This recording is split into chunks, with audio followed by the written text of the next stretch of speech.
अष्टावक्र गीता के माध्यम से हमने जो जाना है, जो सुना है, जिसका अभ्यास किया है, वो हमारा स्वरूप समुद्र जैसा अगाध है, आकाश जैसा व्यापक है।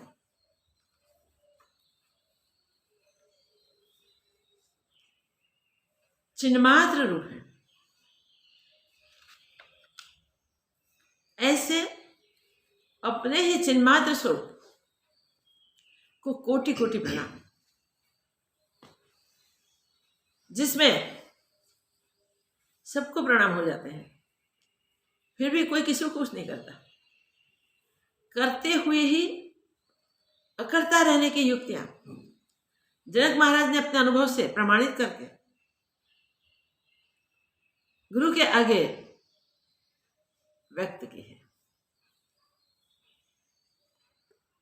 प्रत्येक श्लोक में एक ही बात है, दूसरी बात ही नहीं। जिज्ञासा लेके गए हुए साधक गुरु के आगे अपना प्रश्न रख देते हैं। मनुष्य जन्म ज्ञान प्राप्ति के लिए है, जन्म मरण के बंधनों से छूटने के लिए है, और उसकी शर्त है जब तक हमें दूसरा दिखेगा तब तक मुश्किल है। इसे अद्वैत निश्चय हमें करना पड़ेगा, और उसके लिए जनक महाराज ने बताया, मैं चिन्मात्र स्वरूप, जो स्वरूप में अन्य कुछ हुआ ही नहीं। सिर्फ अभी नहीं है ऐसा नहीं है, हुआ ही नहीं। जो हुआ नहीं है नहीं, वो आगे कैसे होगा? फिर भी वो स्वयं तो जैसा है वैसा तीनों काल में। जो जगत उपजा नहीं, जो संसार हम सत्य समझते हैं, वो हम सोचे तो अनुभव हो जाए कि अगर हम आत्मस्वरूप से देखें तो पूरा संसार अपना आत्मा ही है, इससे बिना कुछ नहीं। और चर्म चक्षु से देखें तो संसार और हम भिन्न हो जाते हैं। इसलिए यह दृष्टि बदलने की जरूरत है। और दृष्टि कैसे बदलती है? प्रत्यक्ष इतना सब कुछ दिखता है, फिर भी उसे असत्य जानना, उसे मिथ्या जानना, उसे कभी उपजा ही नहीं ऐसा समझना, कैसे हो सकता है? जनक महाराज अपने अनुभव से कह देते हैं कि नहीं उपजाए, और जो है सो मैं ही हूं। जैसे जल में उठते तरंग छोटे बड़े कितने होते हैं, अगणित, इसकी गिनती नहीं की जाती। इसकी गिनती करने का सामर्थ्य किसी में नहीं होता। वैसे ही जल का रूप तो बदला ही नहीं है। छोटे बड़े बहुत तरंग हो गए, चक्राधिक हो गए, जाग और बुदबुदे हो गए, वो सब जल ही है। ऐसा जिसे निश्चय है, उसको ये नाम रूप आकार भिन्नता सब दिखते हुए भी उसमें अभिन्न जल का ही दर्शन होता है। ये दृष्टांत हम सोचते रहे तो पता चले, क्या बिल्कुल सही बात है। इतने नाम बने, इतने आकार हुए, आप बेहूब दिखते हैं। नाम तो इसलिए बने कि दिखते हैं। तो नाम रूप आदि देखने के बाद भी कुछ उपजा ही नहीं, कुछ बना ही नहीं, जो है वो जल ही है। इस प्रकार शुद्ध चैतन्य चिन्मात्र आत्मा, उसमें अनंत ब्रह्मांड उछलते हम देखते हैं, और वो हमें पता नहीं कि उस आत्मा ही उस रूप है। इसलिए हम ये ब्रह्मांडों को, इस संसार को सत्य मानते हैं, और सत्य मान के अपना जीवन में व्यतीत करते हैं, व्यवहार करते हैं। अगर सावधान न होवे तो, इस असावधान रहे तो जिंदगी खत्म हो जाए। अंत समय में कोई गीता सुना दे, कोई भगवत नाम का स्मरण करा दे, वो सब इर्द गिर्द बैठे होंगे, वो करेंगे, मगर हम कहाँ होंगे? चित्त के ब्रह्म में। याद रखो, सब कुछ होता होगा, मगर हम चित्त के ब्रह्म में। और चित्त का ब्रह्म कैसा? जो जन्मों से चला रहा है, बढ़ता गया, मिटा नहीं, देहाध्यास पक्का होता रहे। ये देहाध्यास जब तक नहीं छूटेगा, तब तक यही होता रहेगा। मनुष्य जन्म इस बार मिला है ऐसा नहीं है, कई बार मिलता है। महापुरुष, अनुभवी पुरुष कहते हैं कि ये 84 के चक्र में हम लायक होवे ना होवे, परमात्मा कृपा करके हमें 5000 बार चांस देता है, हम आत्म अभ्यास कर लें, स्वर्ग को प्राप्त कर लें, और भव सागर से पार हो जाए। ये कौन जाने, लास्टवा जन्म हुए तो मनुष्य जन्म, ये 5000 में से लास्ट जन्म हुए मनुष्य का, तो यही चांस हमारे पास है।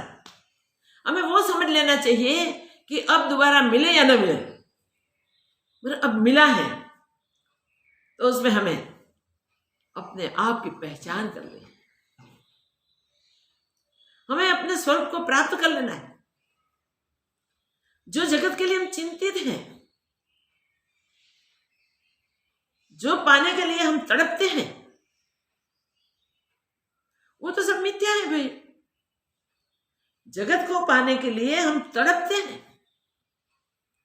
जगत में कई दुख सुख हमने देखे हैं ये जीवन में, और की तो बात तो पता नहीं है हमें। पहले पाए हैं दुख सुख, इसलिए तो फिर पैदा हुए हैं, और इस जन्म में भी सबने अनुभव किए हैं। बचपन से वही, बचपन से दुख सुख, दुख सुख, दुख सुख, दुख सुख, दुख सुख, वृद्धावस्था तक यही हाल। और वृद्धावस्था में कोई समझाता है, अब शरीर जर्जरीभूत होने लगा है, रोग आके घेर के बैठ गए हैं, अरे भाई समय कम है, भजन कर लो। और सब जगह से चित्त वृत्तियां को खींच के परमात्मा से जोड़ दो, तो उसी टाइम पे पूरे जीवन अभ्यास इतना नहीं हुआ होता, कहते हैं क्या भजन करे, नहीं करना है, बहुत किया, देखो क्या हाल होते हैं। अंतिम समय वही फिर आ जाता है भवाट में जाने के तैयारी।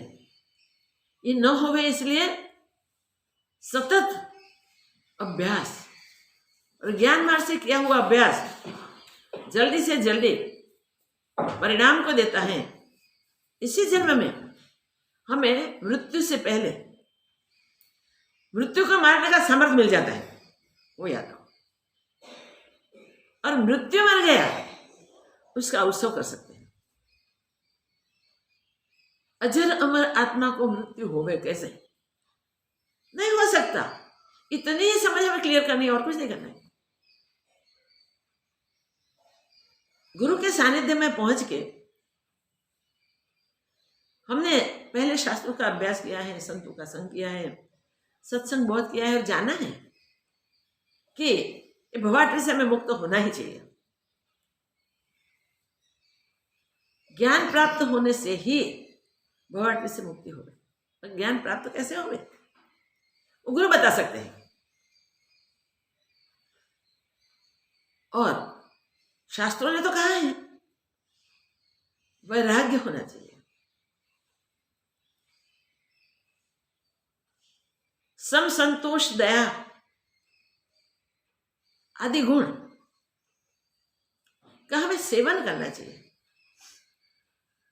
इसमें से कोई एक सद्गुण हम ले लें,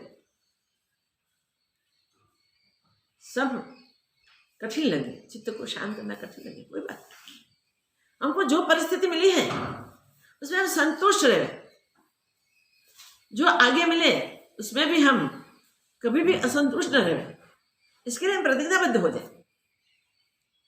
तो इसीलिए महापुरुष कहते, बाबा जी हमेशा कहा करते थे, संतोष सद्गुण आप में स्थापित कैसे होगा और स्थिर कैसे होगा? जब अपनी परिस्थिति को देख के कहोगे कि हमारी जो परिस्थिति है, हमें जो इसमें मिला है वो हमारी योग्यता से ज्यादा मिला है। सोचो, क्योंकि ईश्वर दयालु है, प्रभु कृपान्वित है, कृपा करता ही है, हर जीव पर कृपा करता है, हर जीव को उनके शिव स्वरूप का प्रदान करने के लिए वो तत्पर है। हम बस वही समझे कि हमारी परिस्थिति आज की जो है वो बदलने वाली परिस्थिति है। ईश्वर की दया से परिस्थिति नित्य समान नहीं रहती, तो जो है वो चली जाएगी।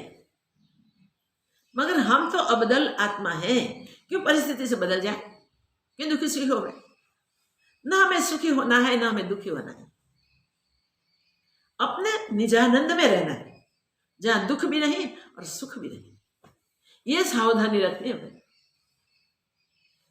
जीवन जीते जी जब इतना निश्चय हो जाएगा तब कभी कोई दोष हमें किसका नहीं दिखेगा, किसी का भी नहीं दिखा। हमारे साथ इसने क्यों ऐसा किया? अरे भाई ये हमारे पूर्व कर्म का हिसाब है, खत्म हुआ, चलो इसका आनंद। और वो आया तो वो खत्म हुआ तो उसको उपकार ही हुआ, ऐसा समझ के हम संतुष्ट रहे। हमें इस मार्ग में प्रविष्ट होने की प्रेरणा वहां से तो मिली, तो ये भी उसका उपकार। कभी किसी का दोष न देखे, कभी किसी को दुश्मन न समझे, कभी किसी को मित्र न समझे, सबको अपना स्वरूप जाने, सबको अपना रूप माने, अपना आपा समझे और सोचते रहे जो भी दिखाई दे रहा है, जब तक दिखता है तब तक वो सब मुझ में है और मैं इन सब में हूं, क्योंकि सर्व ब्रह्म है। परमात्मा के सिवा तो कुछ है नहीं।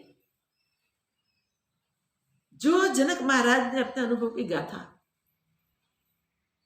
गाई है 7वें प्रकरण में, उसमें उनकी कसौटी पूर्ण हो। 7वां प्रकरण आते ही एग्जाम खत्म हो गए। लौकिक जगत में कई कई एग्जाम ऐसे हैं कंटिन्यूस 24 घंटे 48 घंटे चलते हैं, वो हम देते हैं, उसके लिए हम पूरी तैयारी करते हैं और सालों की तैयारी होती है उसमें, क्योंकि हमको होता है हम कुछ बन जाएंगे, इसमें हमें ये लाभ होगा, ये लाभ होगा, ये लाभ होगा, मगर सारे जगतिक लाभ देखते हैं।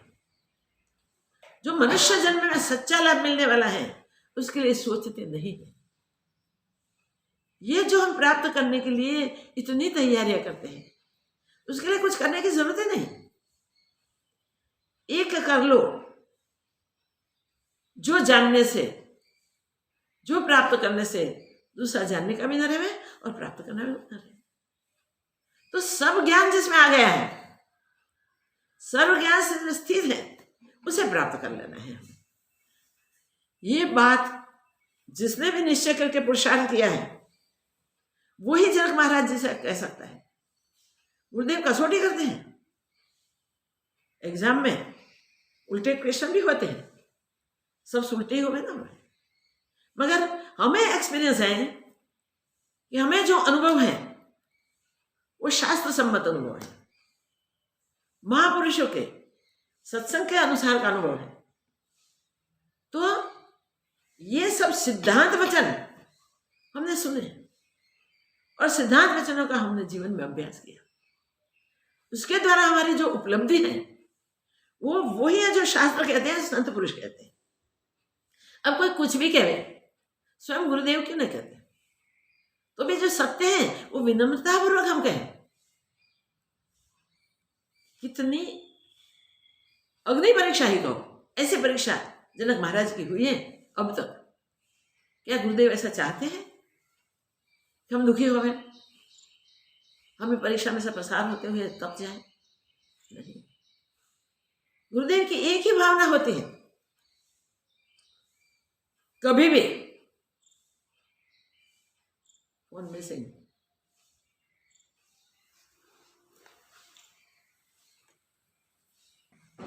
जब साधन भी हमें प्रमाण देते हैं कि कैसे हमें रहना चाहिए। याद रखें, संतोष ऐसा होना चाहिए कि प्राण देने की परिस्थिति भी आ जाए तो भी हम असत्य कुछ न करें, असत्य का स्वीकार न करें। कई लोगों ने प्राण दिए, हम जानते हैं, सत्य के लिए। ऐसे जो अणनम होते हैं उसे इसी जन्म में स्वर्ग की प्राप्ति होती है। जिसने पूर्व की साधना अच्छे से की है उसको इतने भारी संकट नहीं सहने पड़ते, तब भी वो सहते तो है, क्योंकि हमारे कर्म तो कर्ता भाव से किए हुए हैं पूर्व जन्मों में, सब में। इस जन्म में अभी तक तो ये करते रहे हैं। कुछ भोग्य पदार्थ सामने आ जाए तो वासना उड़ जाती है, भोग भुगतने के लिए लालसा हो जाती है। तो अभी तक ये कुछ होवे तब हमें समझना चाहिए कि ज्यादा अभ्यास की आवश्यकता है। हमें अभ्यास बढ़ाते रहना चाहिए, बढ़ाते रहना चाहिए। जीवन की कोई क्षण, कोई पल ऐसे नहीं होनी चाहिए जिसमें हमारा अभ्यास छूटे, आत्म अभ्यास नहीं छूटना चाहिए। हम देखते हैं तो क्या होता है हमारे जीवन में, आत्म अभ्यास छूट जाता है और जगत अभ्यास बढ़ता जाता है। क्यों नहीं प्राप्त होता? ज्ञान तो थोड़ा ही है। ज्ञान में कुछ लंबी याद रखना, उसे कंठस्थ करता रहना, ऐसा नहीं है। मैं शुद्ध चिदानंद आत्मा हूं और सारा संसार आत्मा ही है। आत्मा से भिन्न कुछ नहीं, बस इतना ज्ञान है। इसमें हम याद रखें जगत कैसा है। ये हमें अभ्यास करने के लिए जगत को हमें इंद्रजाल वत समझना चाहिए। लास्ट श्लोक में बताया, सप्तम प्रकरण में, मैं चिन्मात्र आत्मा हूं, मैं सब कुछ हूं और ये जगत है इंद्रजाल वत है। प्रत्यक्ष दिखे तो भी होवे नहीं, कहीं जादूगर ऐसा दिखाओ करते हैं, दिखाते हैं, आश्चर्य मुग्ध कर दे ऐसे दृश्य दिखाते हैं। उस पर सोचते हैं तो पता चलता है बिल्कुल एक झूठी बात थी, सत्य नहीं था। तो इंद्रजाल जगत को हम इंद्रजाल वत समझे, पर किसमें हुई इंद्रजाल, कहाँ उपजी वो इंद्रजाल? वो जानने वाला था, उसके चित्त में आई, उसने हम सबको बताया। तो ये सब करने वाला कौन है? अपना चित्त। याद रखें, ये जगत खड़ा करने वाला अगर कोई है तो अपना चित्त है। तो जगत कब तक रह सकता है? जब तक चित्त अचित्त न हो तब तक। ये बराबर हमें याद रखना है। अब अष्टावक्र जी महाराज अपने शिष्य पे गर्व करते हैं। अब तक तो बहुत कसौटी कर ली, बहुत प्रश्न किए, एक भी प्रश्न में जनक महाराज को द्विधा नहीं हुई। अपने अद्वितीय स्वभाव में स्थित रहे, अपनी ज्ञान दृष्टि से हटे नहीं। विनम्रता पूर्ण रीत से उन्होंने अपने अनुभव को गुरुदेव के सामने बताया। आपने जो सिखाया है वो ये है, जो मैंने जाना है वो आपका सिखाया है, वही ज्ञान है, मुझे वही दिखता है, मेरा वही अनुभव है। अब 8वें प्रकरण में अष्टावक्र जी महाराज प्रसन्न हो गए और प्रसन्नतापूर्वक ज्ञान की बात वही करते हैं जो जनक महाराज ने की, क्योंकि ज्ञान तो दूसरा होता ही नहीं। हम सबको भी वो ज्ञान की प्राप्ति के लिए बार बार इसी का ही अभ्यास करना चाहिए, चाहे सामने कैसी भी परिस्थिति आ जाए। वो हमें वो भी कह दे आप झूठा बोलते हो, ऐसा नहीं हो सकता, दिखते है भी हो, कैसे ना हुए, अनुभव करते हैं। पहाड़ पे पहुंचे हैं, वहां से थोड़ी असावधानी हुई, गिरे, वहां से चोट लगी, खून बहा, दर्द हुआ, रोना आया, देखो बचाओ बचाओ की आवाज लगाई, और किसी को देखा, स्वप्न भ्रम टूट गया स्वप्न भ्रम। कहाँ था कुछ, कहाँ पहाड़ था, वो पहाड़ पे चढ़ा हुआ आपका शरीर कहाँ था, कैसे गिरे, आपको पता है हम कैसे गिरे?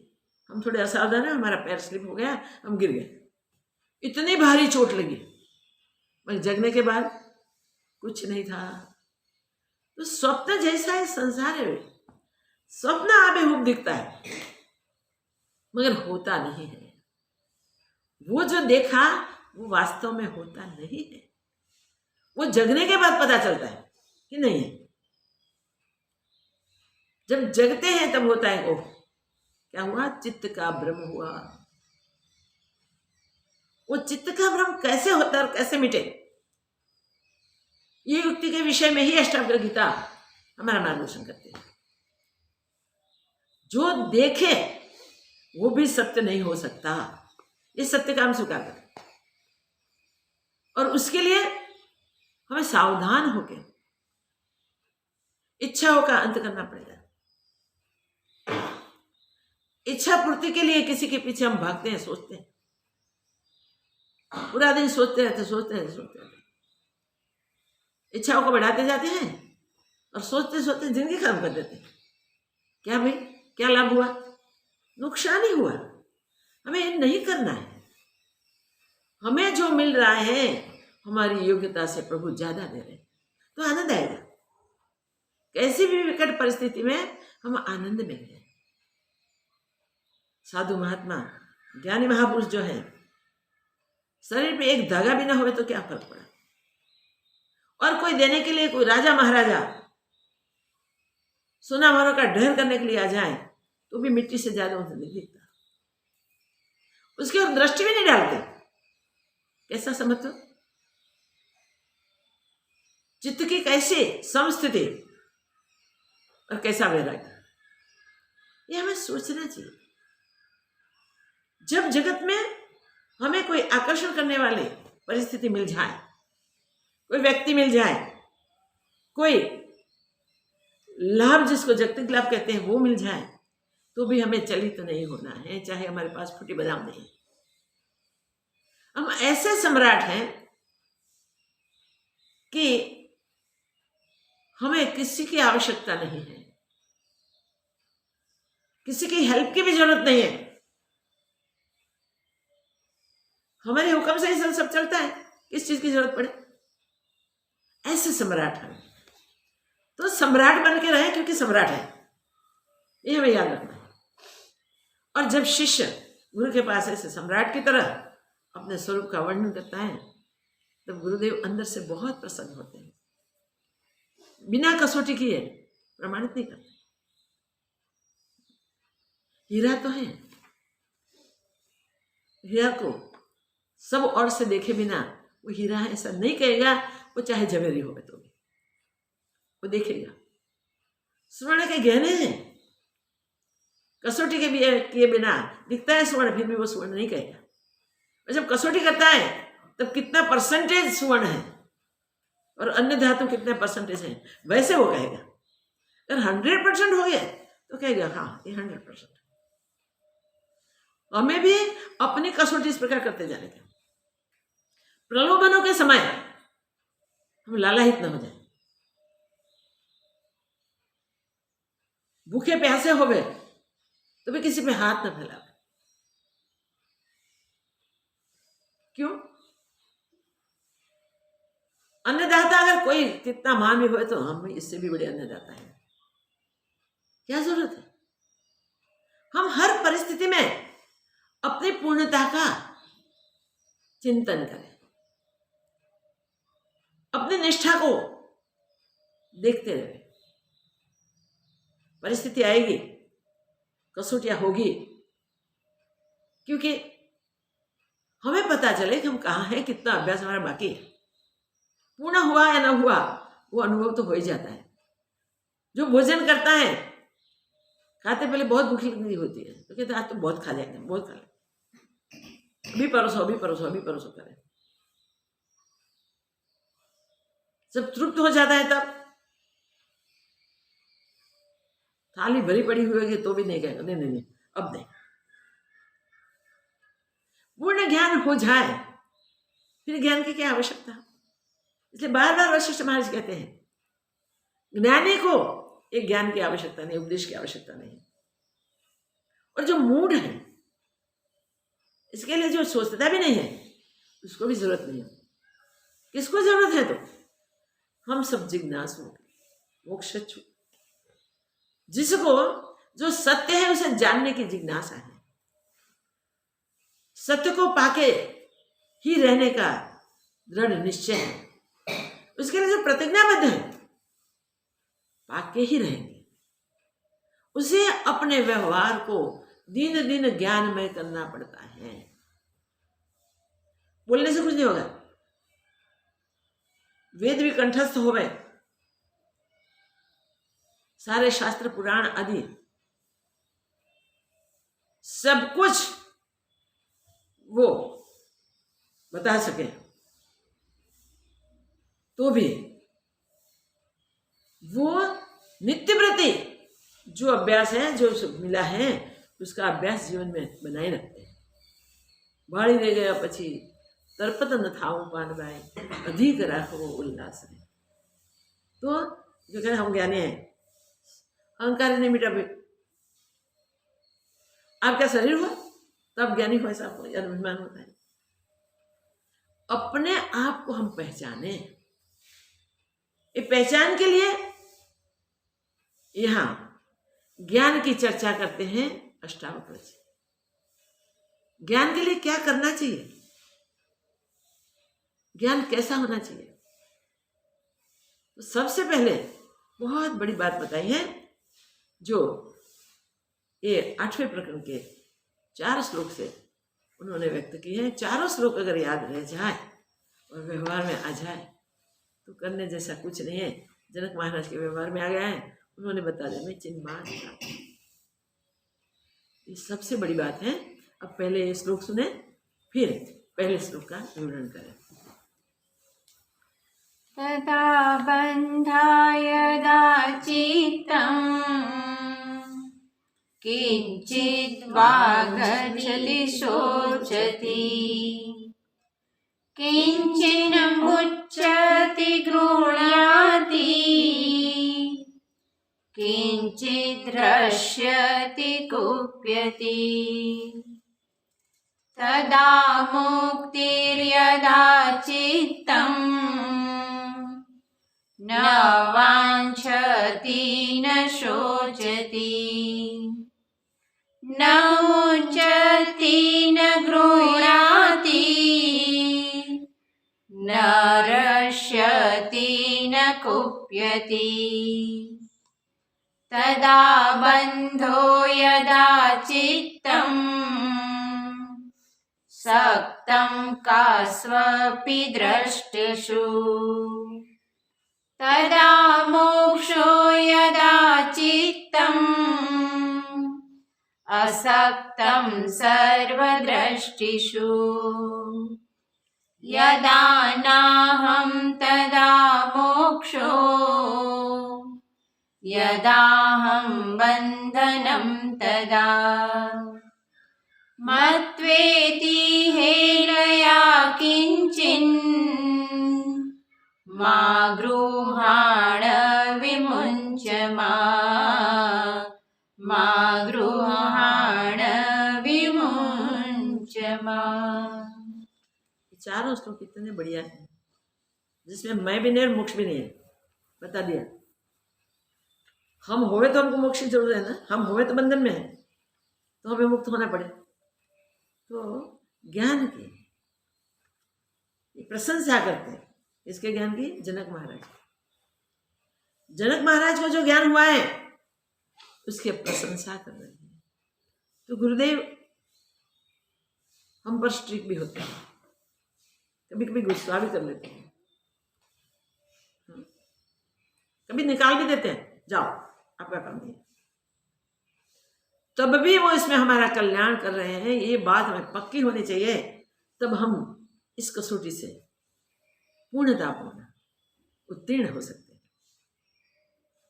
यहाँ हर प्रकार की अग्नि परीक्षा थी, हमने देखी है जनक महाराज की, और अग्नि परीक्षा में वो उत्तीर्ण हो गए। तो गुरुदेव प्रसन्न होके एक ज्ञान की प्रशंसा कर रहे हैं। जो जनक महाराज ने पाया वो ज्ञान सब अनुभवियों का ज्ञान है, तो ज्ञान की प्रशंसा कर रहे हैं। ज्ञान की प्रशंसा में पहला ही श्लोक बताया कि ज्ञान किससे होता है और अज्ञान किससे घेरता है, तो बहुत अच्छा बताया। अज्ञान है वो बंधन है, ज्ञान है मुक्ति है। तो मुक्ति के लिए और कुछ करने की जरूरत नहीं, ज्ञान ही हो जाना चाहिए। अज्ञान है तो सूर्य और चंद्र एक साथ नहीं रह सकते। चंद्र आता है उससे पहले सूर्य विदा लेगा, सूर्य आता है उससे पहले चंद्र विदा। अंधारा और उजाला साथ में नहीं रह सकते। देखिए, अज्ञान की निवृत्ति होते ज्ञान होता है, और ज्ञान की प्राप्ति होते अज्ञान की निवृत्ति होती है। तो ये अज्ञान से जो बंधन है वो बंधन कैसे होता है? तदा बंधो, पहला ही फ्रेज है, यदा चित्तम, चित्त से ही। दो बात चित्त से ही हो सकती है। चित्त जब तक मौजूद है, चित्त जब तक अपना स्वभाव छोड़ के मूल स्वभाव में नहीं पहुंचता, तब तक चित्त ही बंधन करने वाला है। और जब चित्त अचित्त हो जाता है तो चित्त से ही सर्व बंधन कट जाते हैं, मुक्ति मिलती है। तो यहां कहा तदा बंधो, वहां बंधन है। यदा चित्तम, जैसा चित्त होता है वैसा। तो चित्त जैसा होता है वैसा ही चित्त का स्वभाव है, तो वैसा ही अनुभव होता है। चित्त क्या करता है? किंचित वांछति, चित्त कुछ इच्छा करता है, फिर क्या करता है? सोचती, वांछति सोचती। मगर चित्त जब तक चल रहा है तब तक उसका स्वभाव है जहां कुछ आकर्षित दिखे वहां भाग जाना। जैसे जल का स्वभाव है ऊपर से नीचे जाना, जैसे अग्नि का स्वभाव है नीचे से ऊपर जाना। ये प्राकृतिक साधनों में से हम सीख सकते हैं। जल शीतल है, हमें अच्छा लगता है। अग्नि उष्ण है, हमें अच्छा नहीं लगता। ये कौन करता है? चित्त हमारा। चित्त हमें भला बुरा दिखाता है, और जैसा दिखाता है चित्त वैसा अनुभव होता है। जगत में भला बुरा करने वाला चित्त हमारा हमें जन्म मरण के बंधन में बांधता है। तो हमें सावधान रहना है। इसके लिए अष्टावक्र जी महाराज ने शॉर्ट में बता दिया क्या करना है। तदा चित्तम तदा बंधो यदा चित्त। जैसा चित्त है वैसा ही अनुभव है।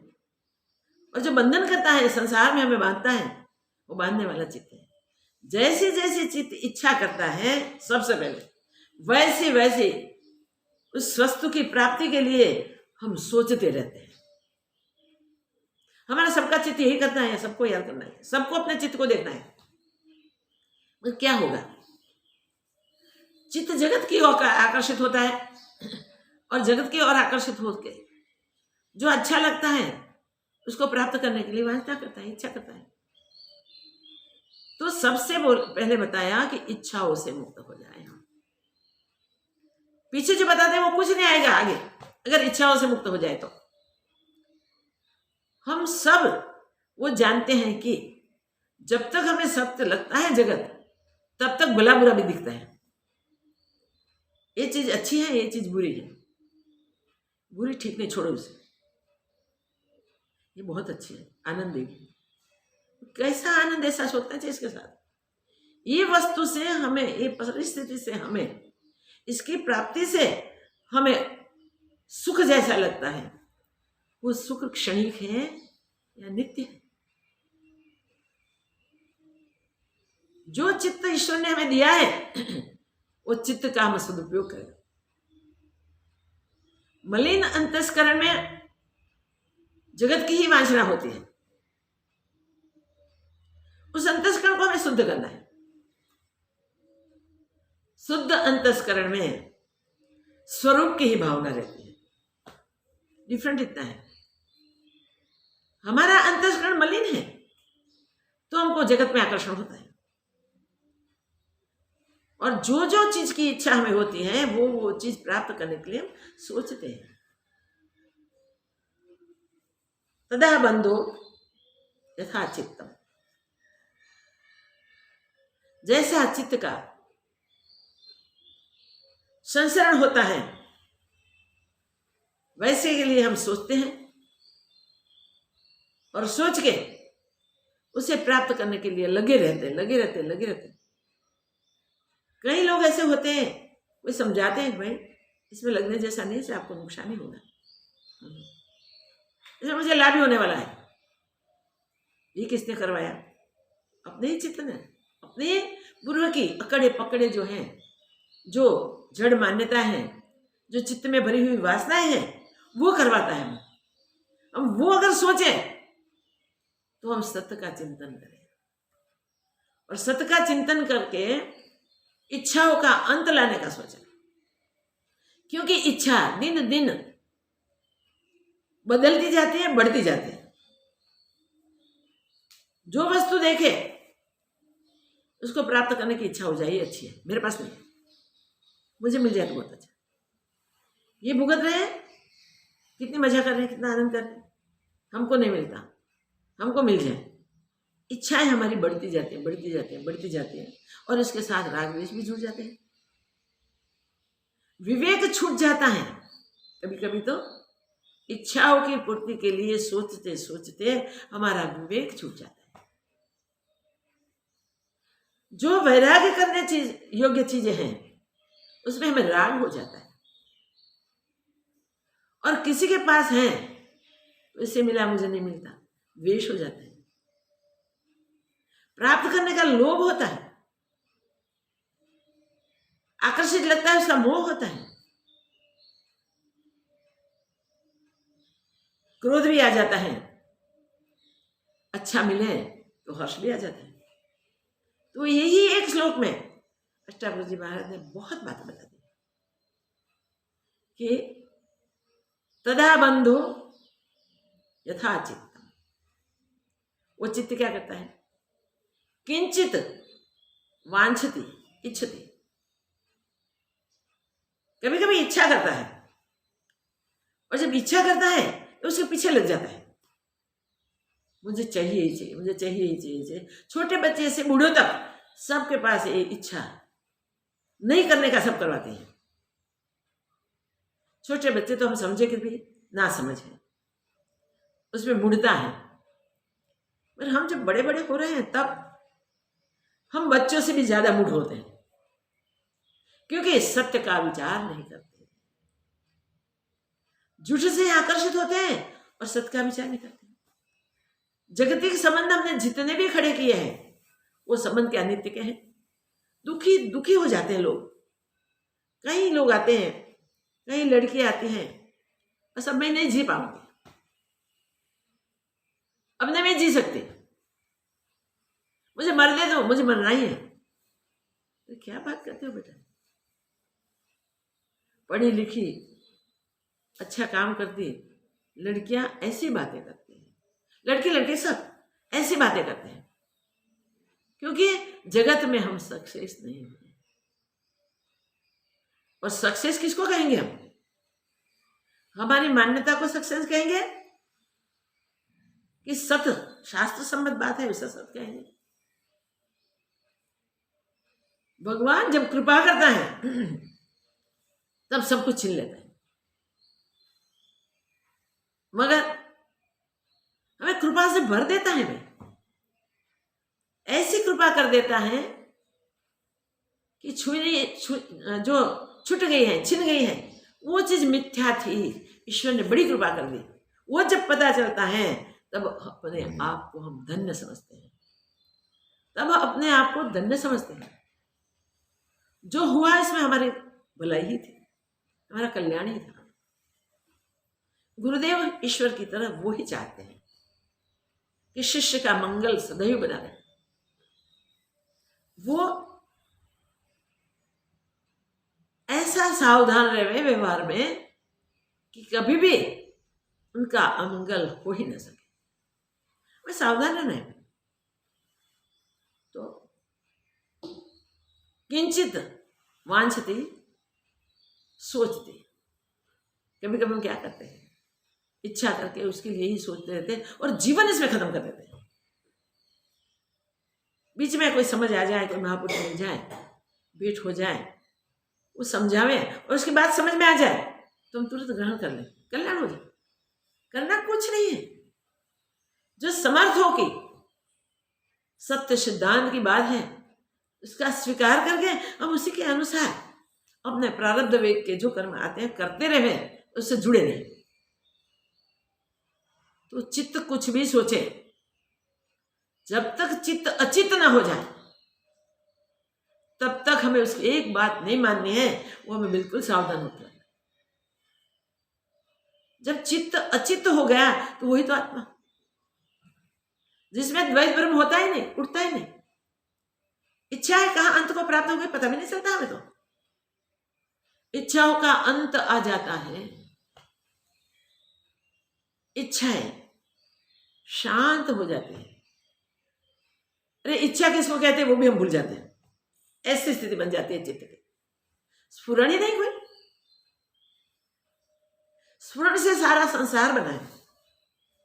चित्त के स्फुरण से, मन कल्पना से ही तो, जैसे जैसे कल्पना हमने की है कितने जन्मों से, वो कल्पना के अनुसार हम दृश्य देखते रहे, हम जगत देखते रहे और जगत में जुड़ते जाते हैं। जब तक हम सत्य का विचार करके ये जगत मिथ्या है, इंद्रजालवत है, कल्पना मात्र है, ऐसा दृढ़ सोच नहीं सकेंगे, ऐसा दृढ़ निश्चय नहीं कर सकेंगे, तब तक हम इच्छाएं करते रहेंगे, करते रहेंगे, करते रहेंगे। कोई कहते हैं कि इच्छाओं की तृप्ति के लिए जो इच्छा उठती है पूरी करो। हमने कोई साधक ने आके एक बुक दी, देखो ये महापुरुष की कितनी अच्छी बुक है, बहुत अच्छी, बहुत अच्छी, सबको ये बहुत पसंद आती है। अच्छा लाओ देखें। हमने बुक ली, खोलते ही दिखाई दिया भोगों की तृप्ति के लिए जब थक न जाओ इतने भोग भोगो। आज तक भोग भुगतने वाले कोई तृप्त हुए? अगर तृप्त हो जाते तो भुगतते भुगतते मोक्ष को प्राप्त कर जाते, मगर तो जन्म मरण को प्राप्त करते, वो नहीं होता है। हमने बोला कि ये बुक है ना, उसको कभी किसी को नहीं दिखाना, आप भी नहीं पढ़ना और किसी को नहीं दिखाना। आपको एक चीज बहुत पसंद है, बात ही कोई बात नहीं, आज आपको तृप्ति हो जाए पूर्ण, फिर इच्छा ही ना हो, इतना हम खिला देते हैं, तो वो खिलाने के लिए तैयार है, हम खाने के लिए उत्सुक हो जाते हैं और खाना शुरू करते हैं। पेट भर गया तब तो खाया, वो खिलाने वाला आग्रह करता, अब भी दो खा लो, अब भी लो ना 3, एक और लो, एक और लो, एक और लो। फिर क्या कहेंगे हम, नहीं भाई यहाँ तक आ गए, अब निकल जाएगा, उल्टी हो जाएगी, पलट जाएगी, ये पलटी होगी तो दुखी हो जाएंगे। तो इसका मीनिंग ये हुआ है कि भोग से कभी कोई तृप्त नहीं हुए, दुखी ही हुए। ऐसे रमणीय दिखते और अरमणीय भोगों में हम क्यों आकर्षित हो गए? दूसरों का अनुभव हम पकड़ न ले, भाई इसमें तो यही होगा, हमें वो नहीं चाहिए, इच्छा छूट जाएगी। ये गलत मार्ग है, तो हमें इच्छाएं नहीं करनी है। धन आपके पास इतना है कि आप तो अपने लिए तो कभी कम नहीं होगा, तो बेटे के लिए सोच ले, थोड़ा हो जाएगा। 2 3 4 बेटे पहले तो रहते थे, सबका भी बराबर हो जाए। फिर होता है कि उसके पीछे होता जो होगा ना, वो अगर ठीक नहीं हुआ तो नहीं कमा पाया, तो चलो इसके लिए भी करते हैं, इसके लिए भी करते हैं, इसके लिए भी, अंत नहीं आएगा। जीवन में 7-17 पीढ़ी तक का चले इतना इकट्ठा किया होगा तो भी लोभ नहीं मिटेगा, बढ़ेगा भी। असंतुष्ट आदमी सत्य को पकड़ नहीं सकता है, इच्छाएं करता जाता है, करता जाता है, करता है, एक के बाद दूसरे, दूसरे के बाद तीसरे, तीसरे चौथे, जीवन भर इच्छाएं इच्छाएं इच्छाएं, और बंधन अपने आप पे करता है। ये जाल बिछाता है, अपने खुद के लिए जाल बिछाता है। मगर जिसने इच्छा का त्याग किया, अगर तो वो सोचते हैं जो हो रहा है हमारे लिए, हमारी योग्यता से ज्यादा है, अरे वो सोच ले प्रभु की कितनी दया है, बस पैदा हुए तब से भोजन की व्यवस्था कर रखी है हमारे उधर, जो उधर में थे तब बचा सके हैं, उधर में जहां कोई जगह आने जाने की नहीं है, वहां भी खाना भेज दिया है। क्या वो जीवन भर खाना नहीं देगा? हम क्यों चिंता करें? आप अपने संतानों को भूखे देख सकते हो। मैं तो पिता हूं, मैं तो माता हूं, मेरी फर्ज है मेरे बच्चों को अच्छे से खिलाना पिलाना करना। तो वो तो पिताओं का पिता है, माताओं की माता है, वो आपको भूखे रहेंगे। आपको इच्छा नहीं करनी पड़ेगी कि क्या चाहिए, आपको परम तृप्ति हो जाए वो आप तक भेज दिया जाएगा, मगर श्रद्धा और विश्वास। जब विश्वास और श्रद्धा बनते हैं तब कौन आके सब कर जाता है, वो पता भी नहीं होता, मगर हो गया, वाह कृपा इनकी, ऐसा बोल देते हैं। ये समझना चाहिए। एक बेटी है अपनी, कर रही काम, रह रही बाहर, वो एक बार थकी हुई ऑफिस से घर आई, जॉब करते हैं, घर आई, बहुत अच्छी जिम्मेदारी वाली जॉब है। इतनी थकी थी वो उसको हुआ थोड़ी लेट जाओ, लेटी, फिर उठने की हिम्मत ही ना हो गई, भूख प्यास भी बहुत लगी थी, वो उठ नहीं पाती थी। तो कहती है भगवान आपकी जो मर्जी। देखो एक विचार आया छोटा सा, हे प्रभु आपकी जो मर्जी, मुझसे उठ के कुछ नहीं हो सकेगा। इतने में जो नेबर थे, पड़ोसी थे, वो आए। कितने टाइम से उसके साथ रहती थी, कभी नहीं आए थे, कभी देखे भी नहीं थे, ऐसे आते जाते देखे हो, कभी उसके घर पे नहीं आए थे। वो आए, थाली भर के प्रसाद लेकर, बेटा आज हमको हुआ कि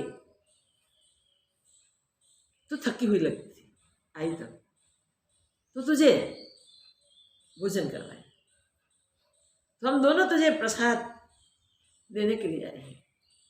हमने अच्छे से प्रसाद बनाया है, भगवान का भोग लगाया है, वो प्रसाद हम आपको देते हैं। देखिए वो तुरंत खड़ी हुई, तो थकान कहाँ चली गई पता नहीं लगा। भगवान क्या नहीं कर सकता। ऐसी आध्यात्म मार्ग में उतर गई है, पूछो।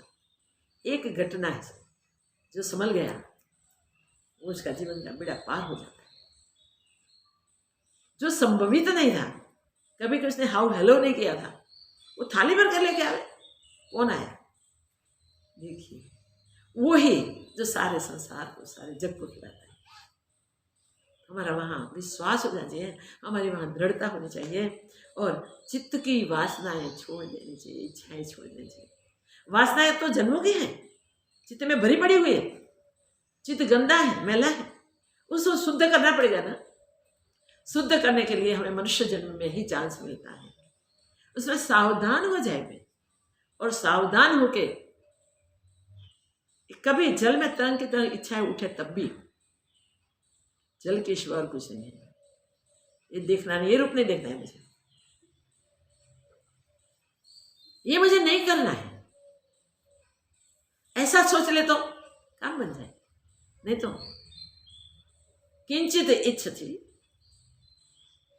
किंचित इच्छति सोचती। देखिए फिर सोचने लगता है इसके लिए, इच्छाओं की पूर्ति के लिए, तो क्या होता है? गंध की चित्त की बढ़ जाती है, कम नहीं होती। हम वो करें जो करने से हमारा कल्याण हो।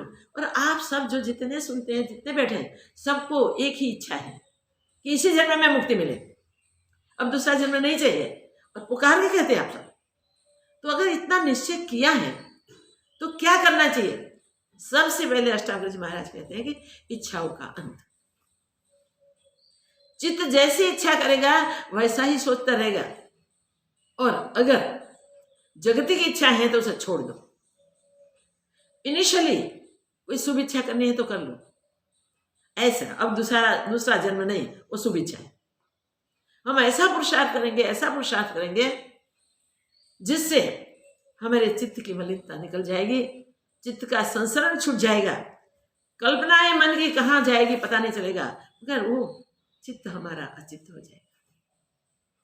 देखिए मन को वश करने के लिए हम उसको प्रेशर करते हैं, तुझे नहीं छूटना है, तुझे नहीं करना है, ये नहीं करना है।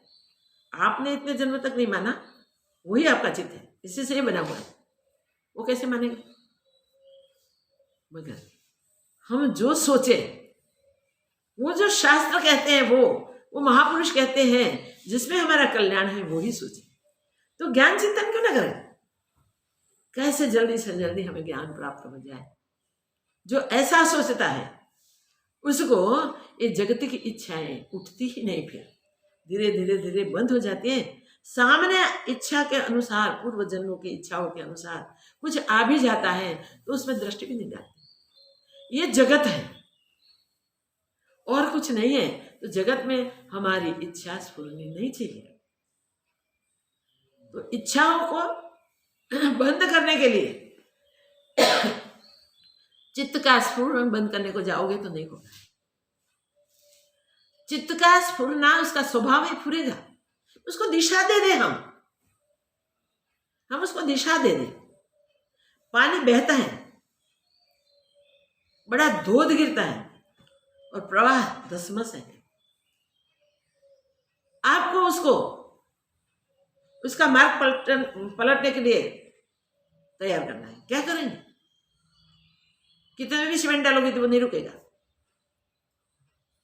कितने भी मिट्टी ला के डालोगे नहीं, पत्थर कितने भी डालोगे नहीं रुकेगा, वो नहीं रुक सकता।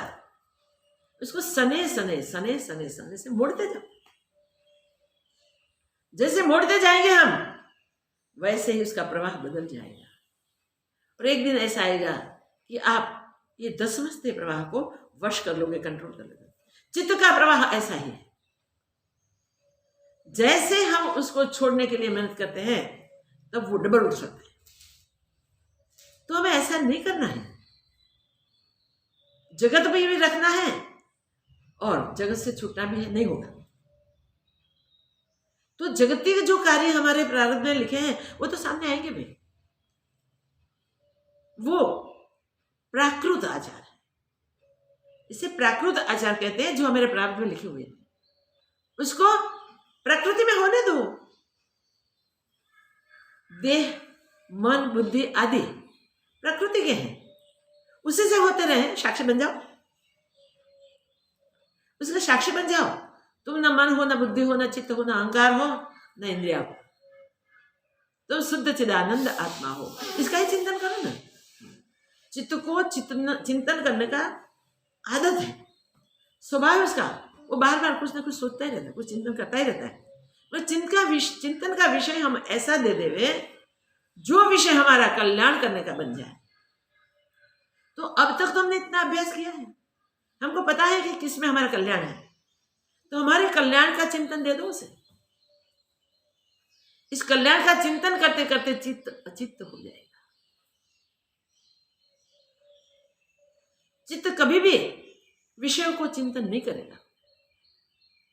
पुरानी वासनाएं वो नहीं उठेगी भाई, वासना समाप्त हो जाएगी। तो जो जो हम इच्छते हैं उसको देख लेना है पहले कि सत्य है असत्य है, वो पैदा होने वाली मरने वाली है या नहीं, ये नित्य है या अनित्य है, सोच लो, देख लो। और देख के जो सत्य है, जो नित्य है, जिसका नाश भी कभी नहीं होता, उसको पकड़ ले, हम उसका चिंतन करें। यहां अष्टावक्र जी महाराज कहते हैं कि चित्त का स्वभाव है, इसीलिए वो क्या करेगा, तदा बंधो यदा चित्तम। पहले बंधन समझाते हैं, फिर मुक्ति की बात बताएंगे, ये याद रखो। महापुरुष के पास कैसी युक्तियां होती हैं। बंधन से हमें डर तो लगना ही चाहिए। ऐसा बंधन भवट में भटकना पड़ेगा, जैसे तृण जल में पड़ा हुआ बहा जाता है, संभल नहीं सकता, वैसे हम ये भव सागर में बह जाएंगे तृण की तरह, विवश हो गए, परवश हो गए। ऐसा होगा नहीं, हमें ऐसा नहीं होना है। तो हमें क्या करना है, भवाट में नहीं जाना है तो पार होना है, तट पे लग जाना है। और पार होने के लिए हमारा पुरुषार्थ भी चाहिए। बिना पुरुषार्थ कौन पार लगाएगा भाई? तो हम वो पुरुषार्थ करें जिस पुरुषार्थ से हम पार हो जाए। तुम तो जड़ है, वो बह जाए, मगर हम चैतन्य हैं, शुद्ध चैतन्य आत्मा, सर्वशक्तिमान आत्मा, हम ऐसे बह नहीं जाते। इसलिए अपने स्वरूप का चिंतन करें हम। वांछती सोचती, दो बात यहां हो रही है। जगत का वांछना करते हैं तो जगत का चिंतन करते हैं, विषयों की वासना करते हैं, विषय भोग के लिए सोचने को लग जाता है, कैसे मिले कैसे मिले कैसे भोगे, बस। और उसकी सुंदरता को ही देखेंगे, उसमें मिलते हुए सुख को देखेंगे, मगर वो क्षणिक सुख है, दिखने वाला सुख है, वो सुंदर नहीं है, रहने वाला नहीं है भाई। क्या सुंदरता हो जाएगी पता नहीं चलेगा। कोई रूप में आकर्षित हो गए और मिले मिले मिले मिले मिले हम करें, पर एक दिन ये रूप रहेगा, हम सोचे। सुंदर वाइट स्किन है, सुंदर आकृति है, सब सुंदर है। सुंदर कब लगती है? भगवान के उस पर त्वचा लगा दी है, नहीं तो मांस, मज्जा, अस्थि, खून, अंदर की गंदगी, ये सब दिखने लगे। तो ईश्वर दयालु है, कितनी कृपा हम पर की है। सुसज्ज बना के, सुंदर वस्त्र पहना के हमको भेज दिए, जहां असुंदरता स्पर्श न कर सके। मगर हम सावधान हुए तो ही हो सकता है। जो क्षणिक सुख है वो हमको क्षणिक दिखने चाहिए, कि दिखते हैं सुख, आखिर में परिणाम में दुख है। इसलिए सच्चा सुख नहीं चाहिए, विवेक जग जाएगा। क्या बढ़िया बात है। जब तक ये हम नहीं सोचते और दृढ़ता नहीं कर लेते, तब तक बंधन नहीं छूटते। जगत के चिंतन में तो बंधन ही बंधन है। इसलिए यही एक आधा फ्रेज याद रखना है। तदा बंधो यथा चित्तम। चित्त जैसा होता है, जैसा करता है, वैसा बंधन में होता है। हम वो सोचे कि हम जो हैं उसको हम जान ले, पहचान ले, फिर सोचने का ही न रहे। खुद की पहचान हो जाए फिर क्या है, क्या सोचने का, क्या जानने का, कुछ न रहे। ऐसा हम पुरुषार्थ कर ले, सतत पुरुषार्थ कर ले। ये श्लोक था कि आज हम पूरा करेंगे, मगर ये 2 शब्द ही ऐसे दिए हैं अष्टावक्र जी महाराज ने, इससे आगे हम चल नहीं सकते। मगर आज इतना निश्चय कर ले, हमें यही करना है। मन जो मांगे, बाबा जी कहते हैं, वो मन को नहीं देना है। मन अपने स्वभाव के अनुसार हमेशा गर्ता में ही जाता है। मन को इतना परिपक्व कर दो, अमन हो जाए। सच्चा सुख दिखा दो, जो नित्य सुख के लिए लालायित हो जाए। सच्ची शांति समझा दो उसे, कि हमेशा हमेशा के लिए शांत हो जाए। तो इस प्रकार अभ्यास करने से हम अपने आप की पहचान कर सकते हैं, और आसानी से, सरल सरल रूप से, रवत रवत गुण। कैसा है हे कबीरा, हम गुण को प्राप्त कर लेते हैं अभ्यास से, धीरे धीरे करके मिल जाता है। तो कहने से नहीं होता है। कितना भी पांडित्य होवे, कितना भी वाक चातुर्य होवे, तो भी अनुभव में आए बिना कुछ नहीं होगा, और अनुभव व्यवहार में आए बिना नहीं होता। चिंतन पूर्ण हम विवेक से व्यवहार करेंगे, वही हमारा चित्त जो चिंतन करने वाला है ना, वो अचित्त हो जाएगा। क्योंकि चिंतन करने जैसे कोई दूसरी है ही नहीं चीज। चिंतन उसका करना पड़े, कोई दूसरा होगा। चित्त जब अचित्त हो जाता है तब तो स्वयं ही स्वयं है, फिर सोचना क्या। तो ये स्थिति प्राप्त करने के लिए हम पुरुषार्थ करेंगे। आगे के वो चित्त के 6 पुत्र इस श्लोक में बताए हैं, 2 तो हमने देख लिए, बाकी के 4 अगले सत्संग में सुनेंगे।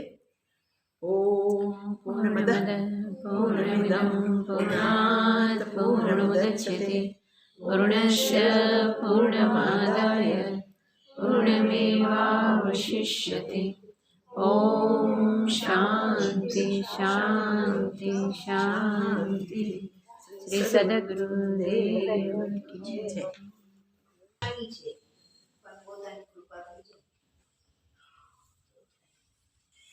चार